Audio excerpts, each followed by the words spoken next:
я думаю, что в дальнейшем для России будет еще хуже, потому что санкции, введенные против России, они же действуют не моментально, а постепенно.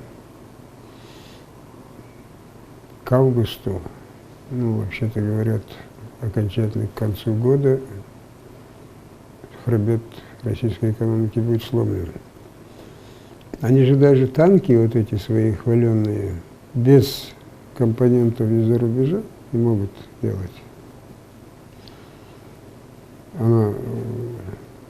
Все как-то сравнивают с Северной Кореей, с Ираном, там, дескать, на них тоже санкции, они же обходятся. Но в России немножко по-другому. Здесь интеграция произошла очень большая. Самолеты скоро уже вообще перестанут летать, потому что многие запчасти там тоже завозные, никто давать не будет. Словом, ожидается большой коллапс. Но самое будет, наверное, значительное, когда углеводороды перестанут вообще у них покупать.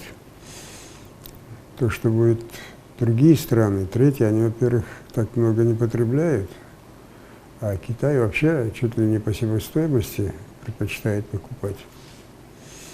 Индия тоже большой, сравнительно большой потребитель. Сейчас в последнее время поступает информация, что они тоже, боясь санкций со стороны Соединенных Штатов, немножко притормозили покупку. А остальное там по мелочи. А углеводороды – это основное поступление в бюджет, где-то около 60% бюджета Российской Федерации.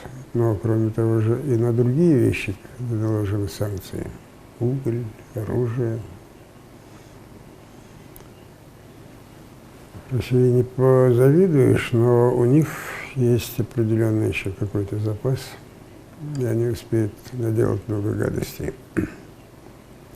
Однозначно то, что поставленных они цели не добились. Другие страны, которые вообще не думали вступать в НАТО, Швеция, Финляндия, уже подали заявки, что, скорее всего, в ближайшее время вступят. То есть Россия добилась прямо противоположных результатов. В этой обстановке, конечно, есть основания на некий оптимизм в плане деоккупации Крыма. Деоккупация Крыма, в первую очередь, конечно, это зависит, сколько еще продержится у власти Путин, потому что Путин ни при каких обстоятельствах, это его так конек, столько он делал на этом себя паблисити, что завоевал Крым.